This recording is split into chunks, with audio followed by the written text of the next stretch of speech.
I'd like to welcome you to the Needed Now in Teaching and Learning conference. I'm Tim Winkler, Director of Higher Education Consultancy Twig Marketing, and we're working with Professor Sally Kift and Stephen Matchett of Campus Morning Mail to bring you the Needed Now conference. I'd like to start by acknowledging the traditional custodians of the land on which we each are gathered today and pay my respects to their elders past, present and future. I'd also extend a warm welcome to any Aboriginal and Torres Strait Islander people who are in the audience today. Now, also wanted to thank our conference sponsor, OES, and our panelists who are giving their time generously to tackle today's topic. So we want to focus on what we've learned about online learning, particularly with a focus on what we've learned in the last 12 to 18 months during the COVID period. I'm delighted to welcome Professor Michael Sankey, who is now Lead Education Architect at CDU, Associate Professor Che Adachi, who is Director of Digital Learning at Deakin University, Professor Phil Dawson, Professor and Associate Director of the Centre for Research in Assessment and Digital Learning, where there's a lot of long acronyms in the learning and teaching space where we're discovering over time, also at Deakin. Dr. Kathy Stone, a conjoint Associate Professor at the University of Newcastle, and Professor Shirley Alexander, who will be known to many of you as DVC Education and Students at UTS. Now, Shirley, I thought it would be great to start with you. You're a Professor of Learning Technologies and you've spent 2 decades at UTS learning how best to apply ICT solutions. What have you learnt in the last 18 months? Well, I think we've had a number of learnings over the last 18 months. And the first one is good teaching is good teaching is good teaching, regardless of the medium. Clear goals and structure, teachers showing concern for students, clear explanations, meaningful feedback. It's so important to students, regardless of whether you're in the classroom or whether you're online. And it probably becomes even more important for students when they're studying online because they don't have other students around them to easily check their understandings. The second thing that we've learned is that students have actually changed their expectations, or a large number of students have changed their expectations as a result of their experience. And whereas pre-COVID, they were able to fit their lives into their studying. So their studying was their number one purpose, and they fitted everything else around it. They've now discovered the flexibility of the asynchronous online opportunities, and we're starting to see probably about 10 to 20% of our students who now very clearly want their learning to fit into their lives. So we have examples of students just changing tutorials because one tutorial suits them more than another. And the problem for academics is they can have no students in their tutorial or double the number. They're enrolling in subjects that have conflicting timetables just with the expectation that everything is going to be recorded. So I think that's been a really interesting thing that we've learned, is just how much students have valued that. And the third thing I wanted to say is that we've learned an enormous amount about supporting academics to teach online. And we have a wonderful group at UTS who've just really given it everything they've got to support academics in a whole range of ways. And so we've learned a lot about that. So that's just a brief overview of what we've learned. That's a great introduction. Thanks, Shirley. Phil, at Deakin, have you had a similar experience? What else? And also, what other things have you learned? Yeah, so look, I guess in December 2019, I sat down to write a book about cheating. So that's really where I'm gonna focus on. Because I did that in December 2019, then January, read as much as I could, got as much of a lay of the land on cheating, and then all this stuff happened. And I reckon we learned heaps over the last 18 months about that. I mean, the first one would be that we couldn't do face-to-face exams. And that was something we'd been holding on to for hundreds of years as like we got to do this or the sky falls in, but the sky didn't fall in. So I think that's been a great learning for us. It's really shaken things up. It's really made us question our assumptions in that space. Can't tell you how many times I've been doing like a research interview and I've said, oh, so did you think about not having an exam? And they're like, oh, the thought didn't cross my mind. Whereas now it's a different world.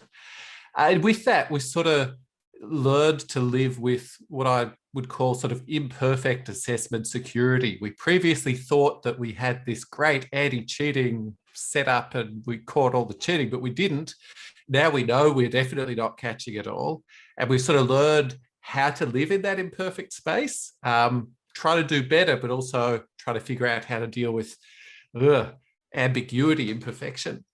And I guess the third one's pretty narrow, but I think it's pretty important as well. The third one is we learned that in this environment, we can't really assess lower level learning outcomes remotely. So this is if you have like a taxonomy about learning outcomes and you've got higher order things around creativity, critical thinking, problem solving, and you've got lower order things around memorization of basic facts, etc.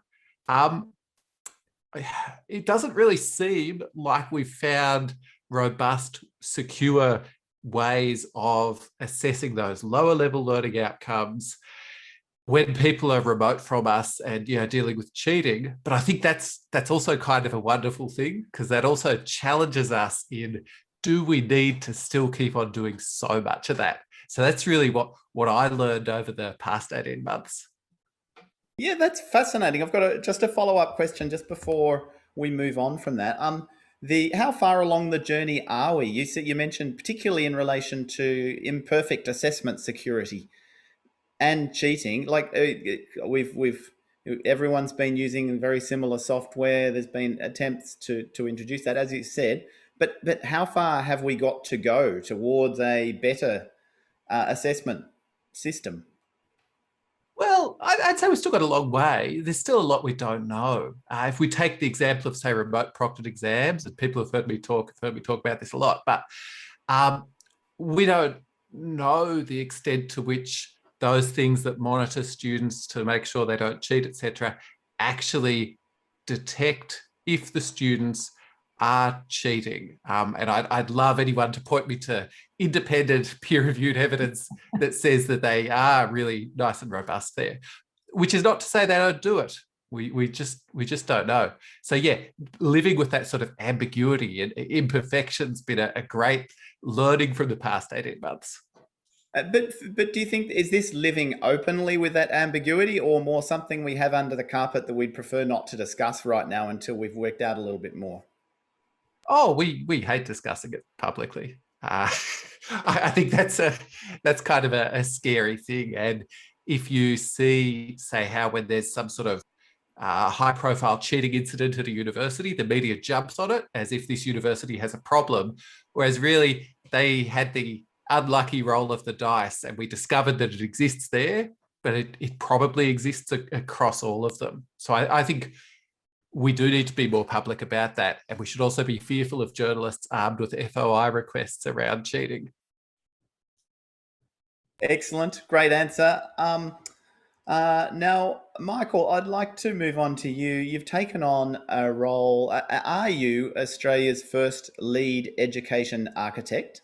And if so, can you tell us more about the job? I've noticed CLO, Chief Learning Officer titles cropping up, particularly in the corporate sector. And it seems to be a really interesting evolution. Would love to know a little bit more about your job. I mean, and I guess how that relates to what you've learned in the past 18 months. Is it a reaction to that?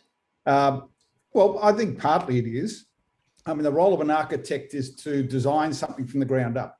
And so really CDU is at the point in which they are re-looking to build their place in the sector.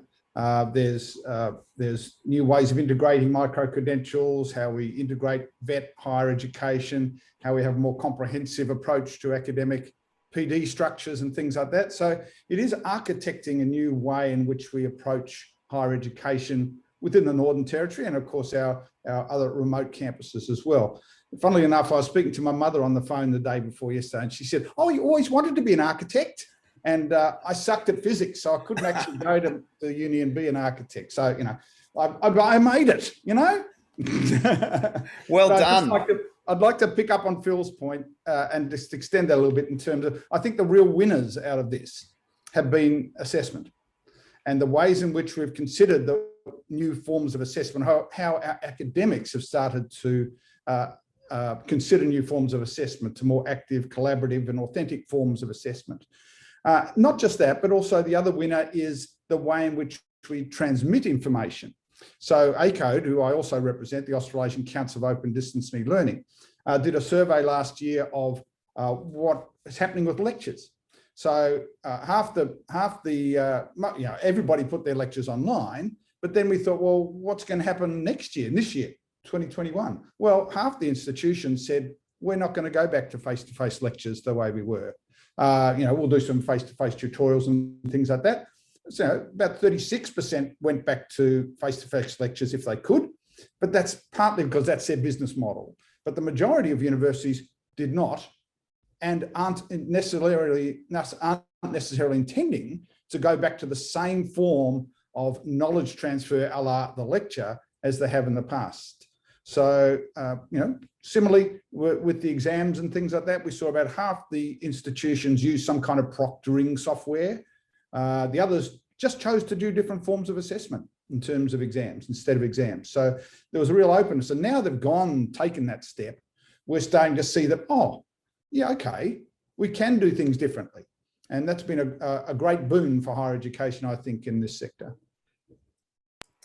Can I ask, Michael, what it makes me wonder is we had some commentary from students on Monday where they were talking about feeling like they were locked out of the campus almost because universities were reluctant to return to face-to-face. Is there a bit of a disconnect between where universities want to go and what students are expecting? But it really comes back to that thing I touched on a bit earlier, was this notion of a business model for the university.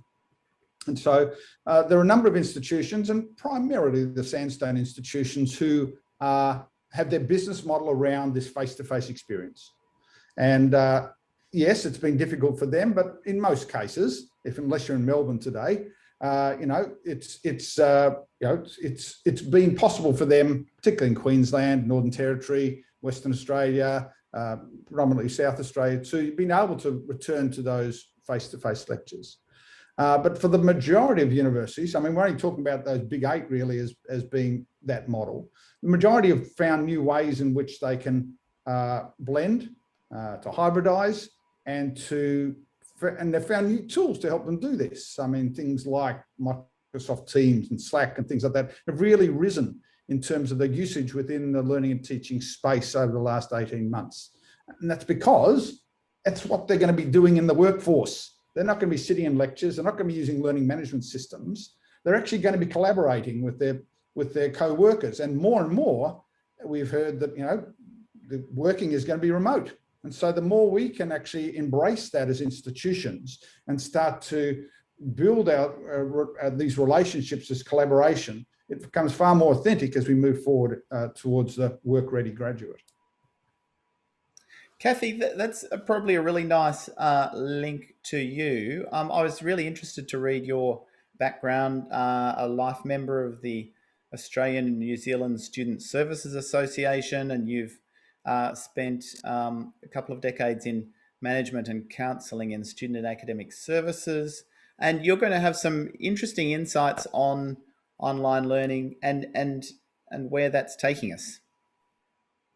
Yeah, sure. Well, when I think about what have we learnt over the last year and a bit, I think that overwhelmingly the experience of the last 12 to 18 months has taught us that online education can be delivered effectively.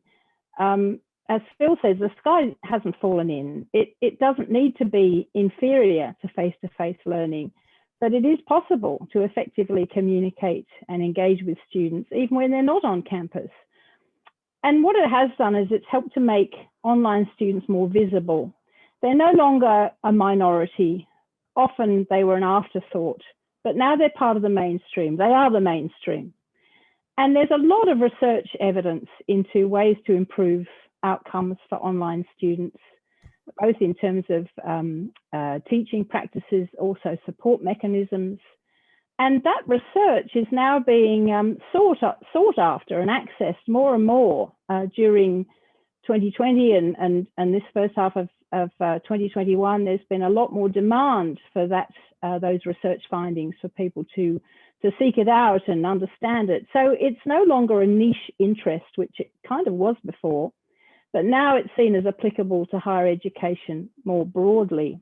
Because we do have plenty of research evidence that tells us what students want and need from online learning and how to create an engaging and effective online learning experience. And institutions, educators, all those involved with teaching and supporting learners are realizing that they need to be familiar with these key research findings and use them to inform improvements in the design and delivery of online education, but also the appropriate and targeted support for online learners, both within and outside of the virtual classroom. I think I also hope that universities have learned a lot more about the diversity of the student population and what this means for effective education delivery. I mean, more than 1 in 10 of all our commencing domestic undergrads are over 21, more than 1 in 3 are over 21, more than 1 in 10 are over 30, and about a third are part-time. And in the past, those who traditionally chose online were even more likely to be older, female, part-time, first in family, as well as from at least one equity category. So those students were never able to prioritize their studies over the rest of their lives. And I was interested that Shirley mentioned that more students now are in fact doing that, whereas the traditional online cohort was really never able to do that because they were very busy outside of their studies with work, family, and so on. And that's why they were choosing to study online. So I find it really interesting that the younger students are also now finding the advantages of that flexibility that online offers, and that universities are starting to realize we do have to be more flexible, because in the past, policies and processes were very often designed with the full-time school leaver in mind. So the others who didn't fit that box were constantly frustrated by not having the flexibility. And so, of course, we've tended to see much higher attrition rates for online and part-time students. And it's not the fact that it's being taught online, it's the lack of flexibility that's been associated with university study. So I think, and I hope there's starting to be a broader understanding of what it means to study online. Also the digital difficulties that many students face, the very poor and costly internet connections that a lot of students have, and same applies to the technology. We still have a lot of students who are hotspotting off their phones for their data, or even primarily trying to do their studies on their phones.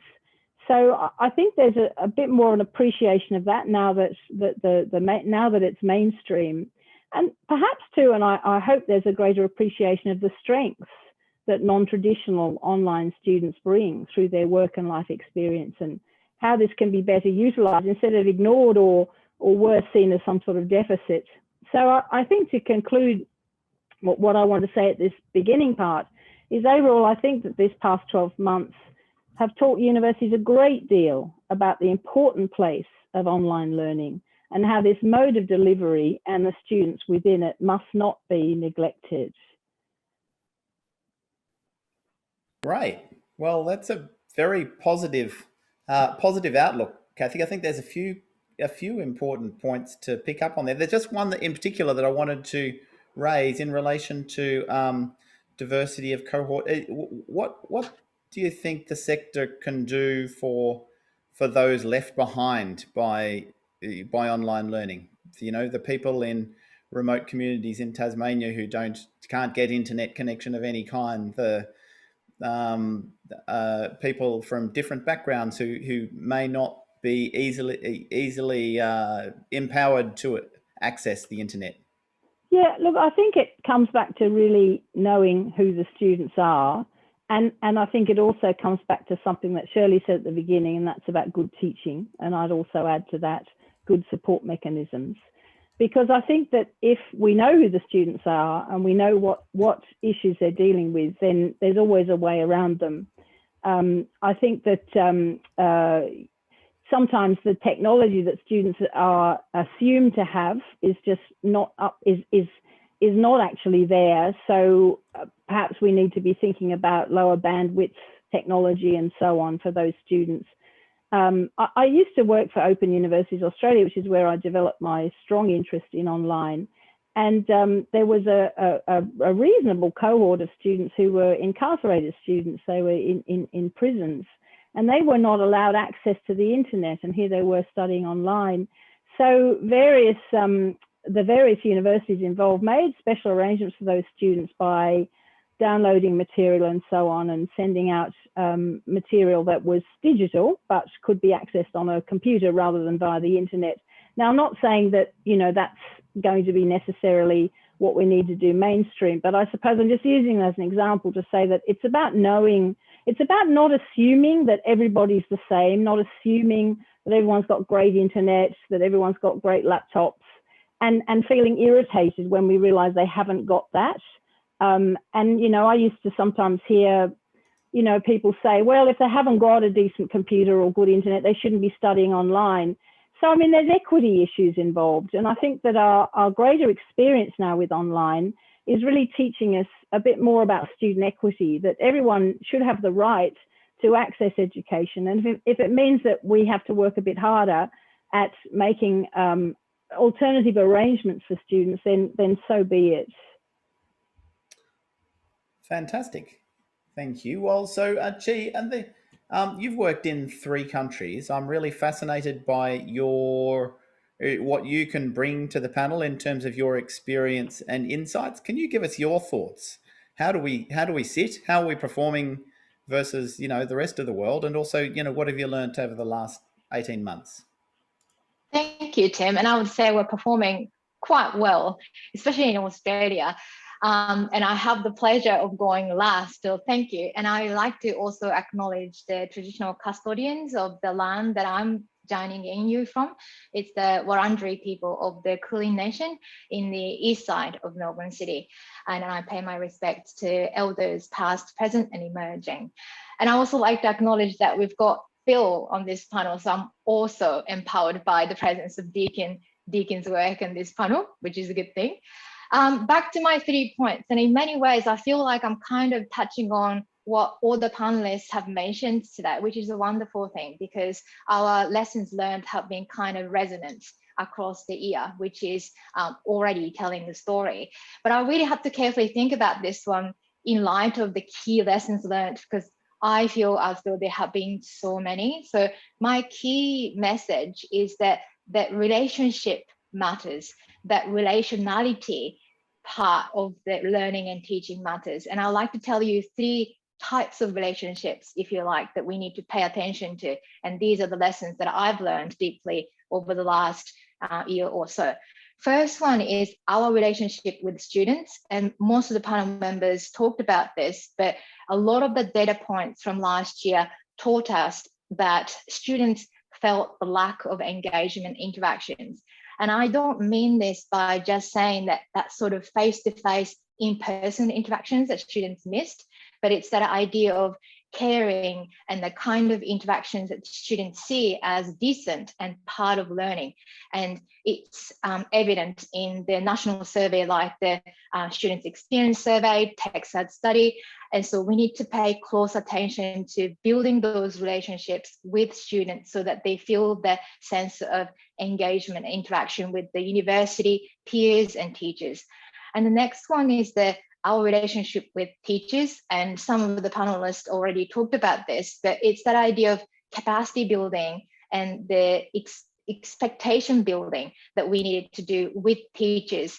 As Kathy mentioned, it's the online learning was sort of a minority and optional, but virtually overnight, it became that necessity and majority. And that transition at the scale and the speed in which we had to do was just phenomenal. So everyone had to move really quickly, but it's that individual support, so the collegial culture within teaching teams, and also institutional support that really strategically provide various professional development opportunities to work with teachers in talking about learning and teaching online is somewhat different, and we can't just replicate what we're doing on campus in person sort of interaction. So can we talk about that and how we do that at the scale when universities are largely experiencing this really hard time? I think we all have had that experience of losing colleagues and so forth. So how do we do that sustainably? How do we support each other in teachers in doing this online teaching work? And the last one is our relationship with the digital. And I think we don't pay enough attention to this, but it's something that's really important, especially when we're talking about that inclusive and accessible nature of digital learning that we can bring. And more in the 80s, notably talked about the 3 types of interactions: learner to teacher, learner to learner, learner to content. But then later on, people talked about that interaction between learner and interfaces. Sometimes students engage with interfaces, digital environments, even before they meet teachers and before even they start interacting with the learning content. So does that interface actually look welcoming? Does that actually set up expectations for students to start learning in this digital learning environment? One of the things that did happen over the year was that our LMS in most universities have become digital campus, and that was almost the environment that all students learned. So we need to pay close attention to actually working with the digital and technology in thinking about that human interaction that we need to create for students to start learning.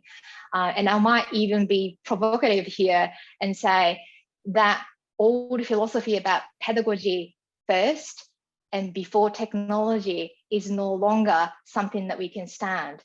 Pedagogy and technology must go hand in hand. It's not always one before the other. We need to have both. We can't do one or the other. And that's something that universities need to start thinking about.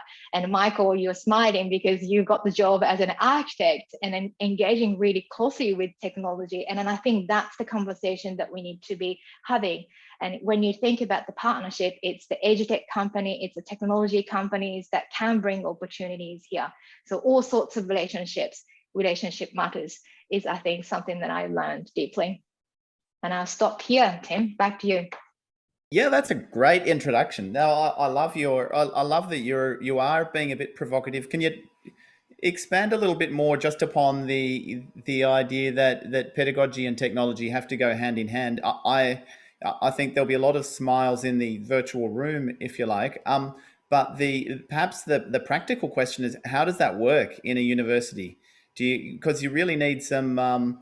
There's always going to be a range of views on how teaching should occur, how much effort should go into teaching versus research, range of different options. Do you need advocates within the institution? Do you need leadership from the top? Is it a grassroots movement? All of the above? Any thoughts? All of the above, and we need to do this together. And that acknowledgement and appreciation for engaging with technology is a first good step. But in terms of thinking practically how this happens, imagine teacher constructing or designing online learning for students. Yes, they need to come with the pedagogy. So how does that active learning happen in a, for example, synchronous classroom? But teacher cannot actually make those design decisions without knowing the technology options. So is that a Zoom? Is that a BB Collaborate Ultra? What kind of interactive features do these technologies provide so that they can design active learning sequences and interactive activities that they do in classroom? So that's what I mean by they must go hand in hand. You can't just use technology without understanding how students learn or how pedagogy works, but vice versa. Without understanding the options that you have in terms of technology, you can't actually design well for online learning to happen. So a place like Deakin, we're very fortunate, apart from the LMS, that is Brightspace that we use, it's an ecosystem that are plugged in with lots of other technologies, and especially I give a shout out to collaboration technologies that we needed to have over the past year, especially in connecting and interacting with students. We have about 25 or so tools that are plugged into this ecosystem in providing different types of opportunities in terms of learning. So we have options, but we need to be also clear about the affordances of these technologies, so that that idea of working with teachers, we can build the capabilities of teachers in grappling with the technologies with the critical lens in designing for online learning to happen. So I might stop here, and then I hope that that gives you an idea of how practically we might think about this idea of pedagogy and technology working hand in hand. Great, thank you. Shirley, there's a couple of questions coming through, and I'm really glad. Please submit more questions as we go, and we'll definitely get to them. I just wanted to ask Shirley a question before we go to the questions from the audience. Shirley, this is a really good opportunity to get your thoughts on how does this work? Do we need to retrain staff so that they are ready to teach online in the optimum way, or do you think it's something which will evolve? I think there's a comprehensive answer is required for that. I think there needs to be an overarching vision for learning and teaching within the university. In our case, it's a big picture version called Learning Futures. And it's very clear then to academics what we're trying to achieve. And just building on what Chi has said, we have a whole technology ecosystem that sits alongside each of the stages of that learning journey. And then we have a whole range of approaches to supporting academics, from short, sharp how-to videos to seminars to a helpline and so on. But the best advice I can ever give anyone who's thinking about teaching online is to learn something online first, to have the experience of being an online learner and to analyse that experience to underpin the way in which they then go about designing learning. So it's having that experience, the university having an overarching teaching and learning strategy, because if you don't know where you're going, any road will do. And then supporting academics through that in terms of learning design, learning technologies. Fantastic. Michael, there's a question from the floor which says a majority of academics prefer teaching online. I think it's to say. Can you share some strategies to help them teach online effectively? I'd probably want to challenge first that statement. They prefer teaching online. I don't know if that's necessarily the case, but they've got to be given a reason to teach online and be shown that what they can do online can be just as effective as what they can do in the face-to-face environment. And that goes back to Shirley's point about that holistic PD that you can offer staff and things like that. One of the biggest challenges we've had over the last little while is this notion, and you've touched on it before, is around digital equity, and this notion that everybody's coming from this, particularly our younger students are coming from this platform that they're all digitally able and things like that. Well, that's not necessarily the case, and it's certainly not the case with a lot of academic staff. And so there is a place in which we can provide timely and appropriate academic support for our staff. Now, in terms of working effectively online or teaching effectively online, we need to think about what we want to achieve at the end of the day. Now, what we want to achieve at the end of the day is students who are collaborating together and are, in a sense, work ready to move out from the education environment, the cloistered educational environment, into this amazing space of work. Well, you know, the amazing space should be in higher education as well. It shouldn't be waiting to get out to work. They should be working together in the class, in the online space, and getting excited about that space as well. And so as we start to think about the types of things that they're going to be doing out there, that helps us to then think about making what we do in our teaching approaches more authentic. And so if I'm an engineering student, you know, if I'm an engineering lecturer, I'm going to go out and talk to a range of the engineering companies that absorb a lot of my graduates, and to understand how they are actually working in amongst their teams. And I'm going to bring that thought back into my teaching practice and say, okay, I've just been to such and such, I've just been to such and such, and this is how they're doing it. I would like to work with you in that way through my course.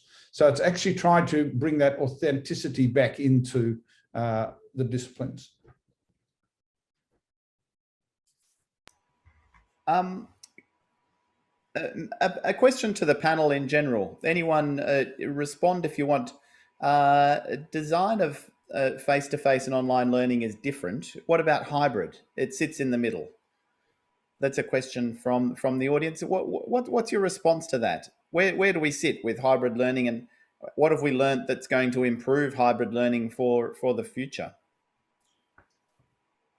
So the only successful examples of hybrid learning that I've seen are where they're able to provide a teacher for the classroom and a teacher for the online version.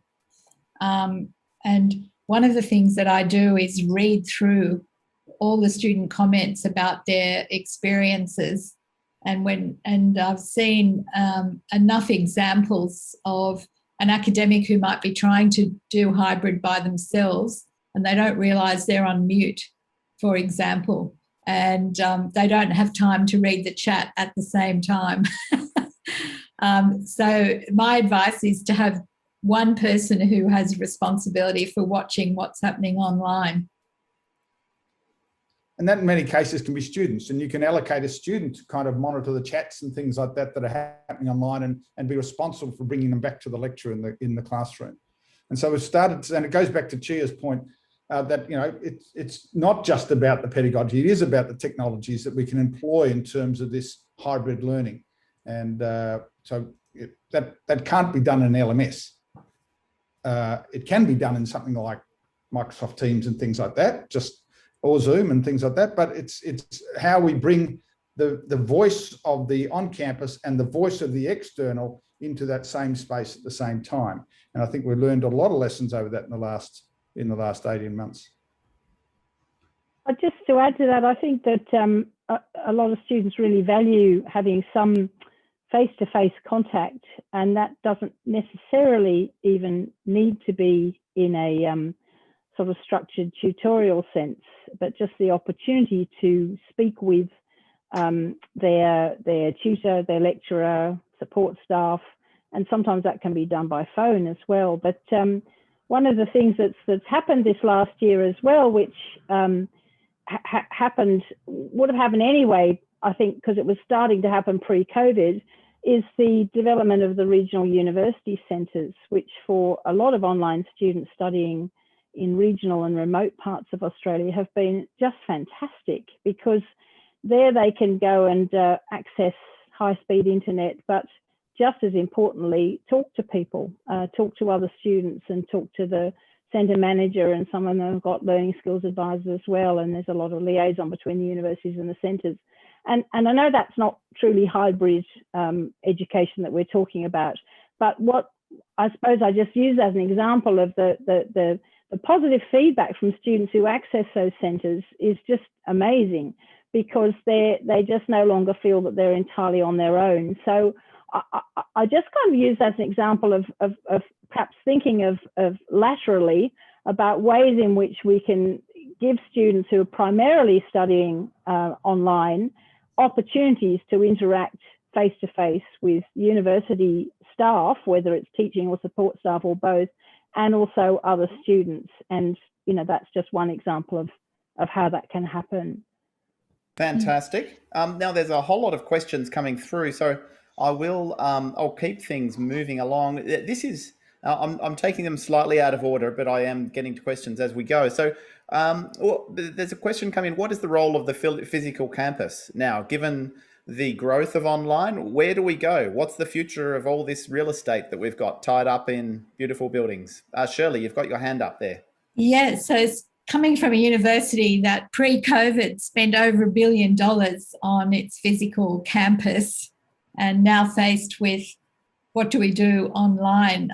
We have a very clear vision about blended learning, and I'm using blended as opposed to hybrid, because I use hybrid in the way we were talking about earlier. But now our key in designing learning is what works really well online, and then how do we to complement that with on-campus experiences. And so in all those buildings, we haven't constructed a single standard lecture theatre.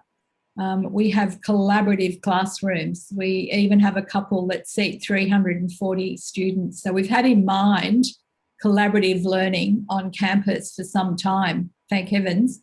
And that's how we're seeing it, that they go hand in hand, but it's about active collaborative learning. Shirley, can I just check, does that mean it's online first for UTS, or in terms of the way you vision the campus? So our Learning Futures strategy is really based on what we call active learning.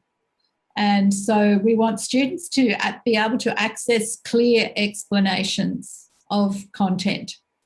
And they might do that online, but then they need to do something with that in order to create meaning for themselves. And that's where they come onto campus and engage in active learning experiences. So that's how the two work hand in hand. Fantastic. Phil, there's a couple of questions through for you here. In the evolving arms race between contract cheating and academic integrity, what, if any, trends or innovations were observed with the cheaters during COVID's online delivery, and what challenges present to educators in response? Okay, so cheaters were very conscious of the challenges that students were facing and offered them a range of discount codes specific to the COVID pandemic, which, yeah, they've been aggressively going after students throughout this pandemic. I think there's also been sort of a rise of a bunch of sites that were there but have become more prominent. One of them's a multi-billion-dollar publicly listed company where students go on and share notes and discuss and all that. And to an extent, maybe those places provide a better community as well than some of what we do in higher ed. So maybe that's sort of, there's a parallel sort of shadow system of education going on there. So I'd say the rise of aggressive marketing and some alternative study sites. And yeah, I'm concerned about that, but maybe they're giving students as well a legitimate thing that we don't give them. I think universities have banded together a bit more, and we've really tried to deal with the online cheating problem in a much more serious way than we ever have. So that's been a wonderful outcome of the pandemic. Excuse me. There's also a question about what research is there on the effectiveness of traditional exams at detecting and preventing cheating. You said there may not be evidence. Sorry, I'm just reading the text for online exams. Is there a good baseline for the face-to-face equivalent? Look, it's kind of patchy, and I mean, I'd refer to, say, some work that it was either led by Tracy Brethag or Rowena Harper around third-party cheating and the relative rate of that in assignments versus exams, and the exams was really face-to-face exams. And that study found that there was more third-party cheating in the exams than the assignments. By third-party cheating, sort of contract cheating. and that it was likely less detected in the exams than it was in the assignments. So this notion that exams are the most secure assessment type, I definitely agree with the asker of that question. We should expose that to scrutiny. Can I pick up on something you said before?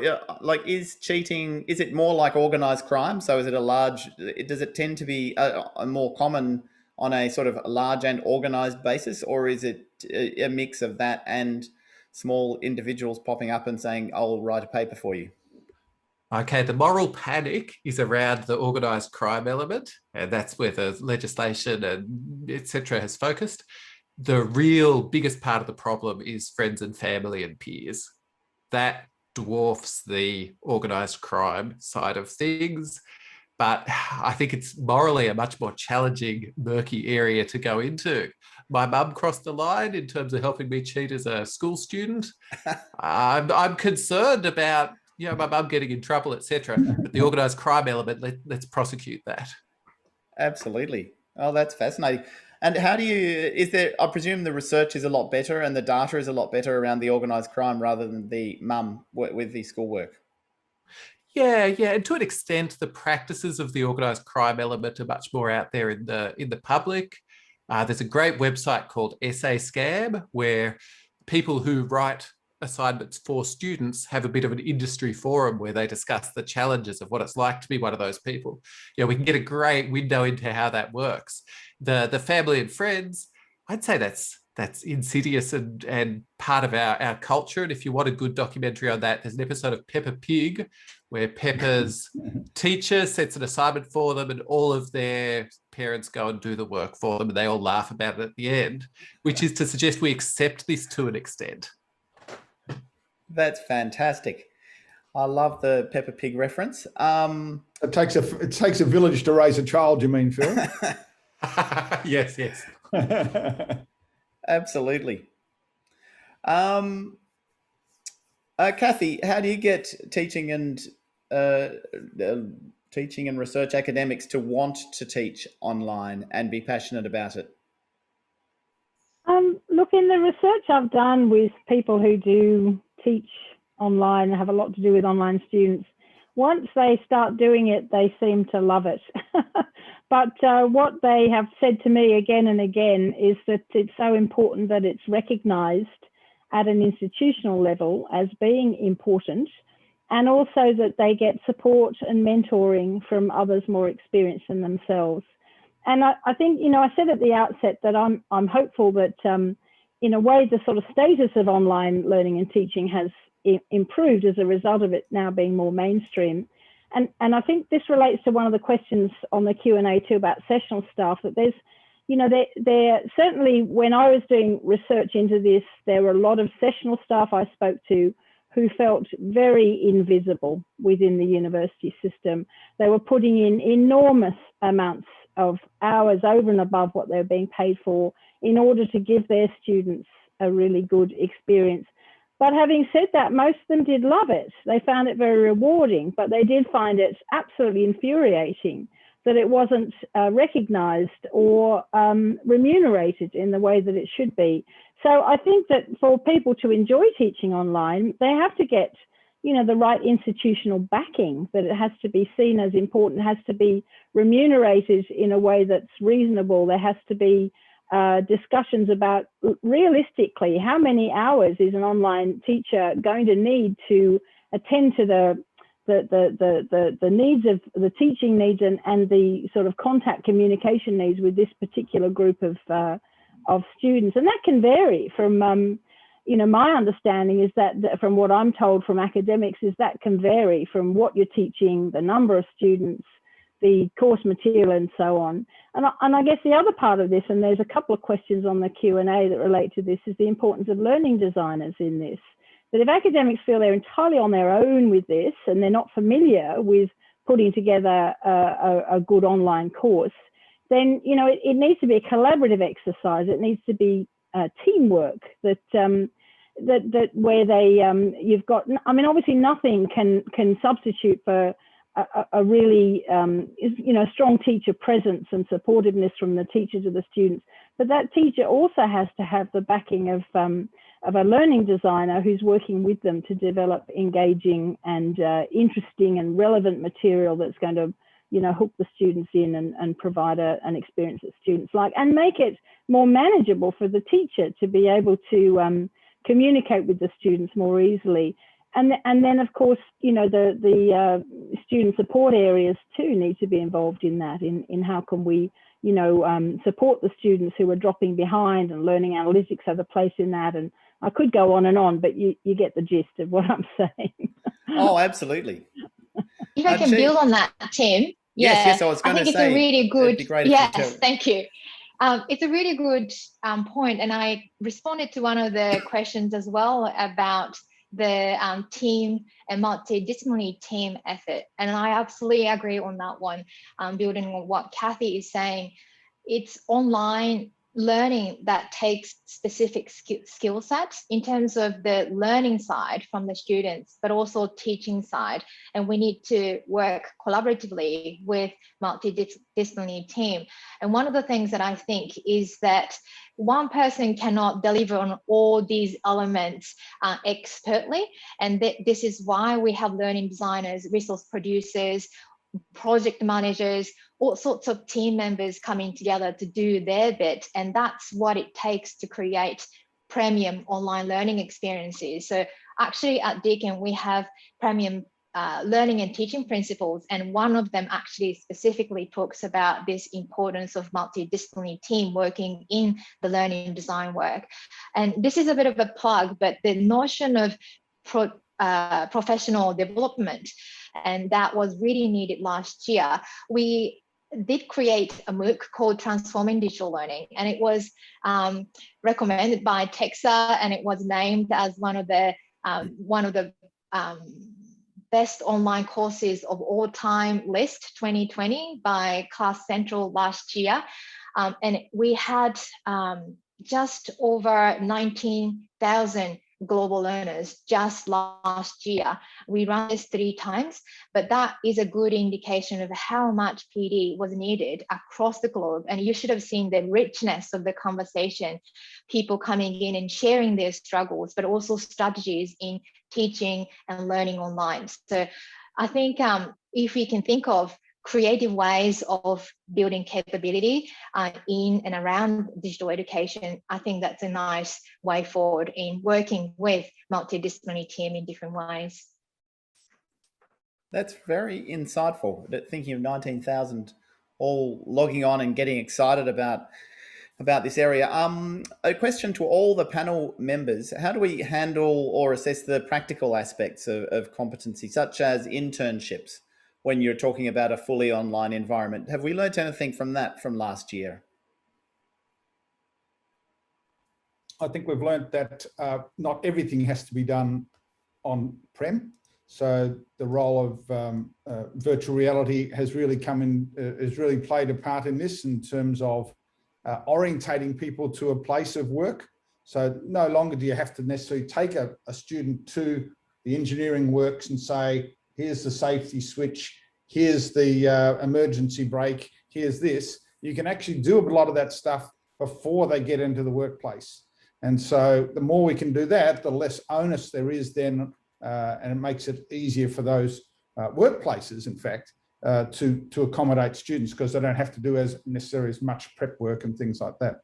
But you're not going to get away from the fact that somebody has to go in and plug something in. Michael, just while we've got you talking at the moment, there's another question which I think relates really well to your new role.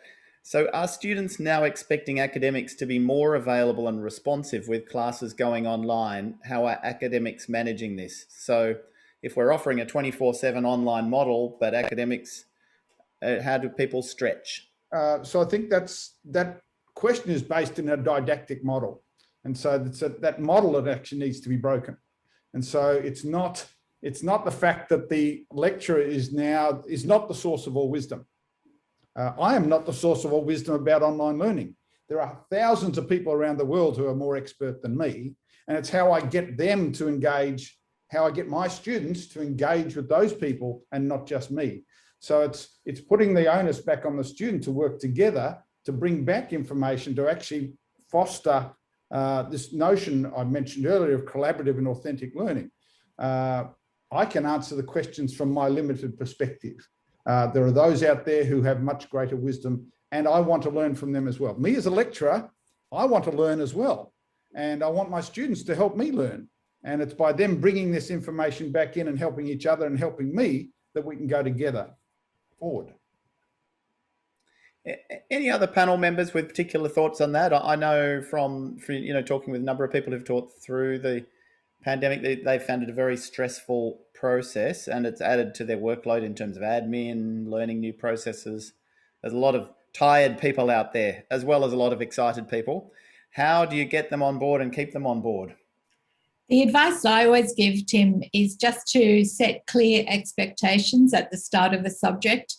Explain to students how you will answer questions, where and in what time frame. As long as students know, that's what the important thing is. Yep. Fantastic. Excuse me. So the last question we've got here, I think the last one we've got probably time for, is around there are a range of new of technologies and opportunities to interact. We've built a whole range of new opportunities and online platforms. How do we make sure that the students come to the party and engage in the right way? How do we bring them on board? I think it goes back to what Shirley was saying, Tim, about setting expectations, but also providing resources and adequate support. So we need to talk about why we are using particular technology. And that's something that I started doing more this trimester in my unit. With the notion of connecting with the students in different ways as well, I started doing a weekly blog. It's a 5 minute, very low production video, just on my phone, but it's a weekly thing that they see me as a teacher. And then in there, I talk about the pedagogical intent of the week, and then also talk about what technologies that they are using to do learning activities, especially if it's around assessments. We need to talk about why and how we are using this technology, and so that we can support students in learning and developing digital fluency in those technologies. Great. And there is one more question we've got time to fit in. Many students, particularly school leavers, have never done independent online learning. How do we ensure that online learners are able to learn independently online? So the trick is it independent? I mean, the notion that we are collaborating means it's not independent in a sense, but it's a scaffolding activity. And it also applies to mature age students coming back into study. They haven't necessarily done this. And so it's a scaffolding activity from that early stage in their studies, first year as it were. And you need to, in a sense, you need to spend time working with your students to encourage that type of activity. You're not going to get it off the bat. Yeah, I agree with that. And I think that it's not that different from new students coming on campus in the old days. Exactly. But, university is very different from school. So scaffolding is really important. And obviously if it's online, then appropriate activities that help them to understand and develop online learning skills. I completely agree with that. Yeah, I'd say we want to view sort of independent learning or self-regulated learning as an outcome and a goal rather than a prerequisite. Yeah, good point. We've just had a plea for a last question to squeeze in, since you've done so well all answering that one. Where does the panel see the long-term potential for offshore international education? New mainstream, niche, or a future dominant model? Oh, can you give me one sentence on that? Shirley, come on. I think people are lulled into a false hope that when the borders open, that international education is going to return to the way it was. And I'm not one of those people. And we've already started thinking about what our new model of offshore international education looks like. We're still doing the analysis, so I can't share with you the outcomes yet. But I think we all need to have a complete examination of what we're doing now, what's going to work in the future, and where we should be. So it's an excellent question to finish with. In many respects. Can I just squeeze one sentence on that one, Shirley, too? I think it's a really great point, but I think we need to work with the idea of care. International education generally brings so much opportunity, not only for international students themselves in transforming their learning and lives, but also the Australian society as a whole. So I think we do need to work with the idea of care. How do we work with them? And how do we build those relationships so that we can coexist with international students and intercultural education for Australia? Thank you so much. We're out of time. I feel like we could talk about this all day. It's an absolutely fascinating topic. There have been a couple of questions about will this be available online later for people who want to see it? Yes, we will make sure we'll send you a link. Amanda, the wonderful Amanda, who is handling all the technology behind the scenes, will get an email to you with the details of the video link from this session. Thank you so much to our panel members. Really appreciate your input. It's been an absolutely fascinating session. And thanks to all the audience for the questions. It's been brilliant. Thank you. Thanks. Bye-bye. Bye. Thanks. Thanks a lot. Thanks, everyone.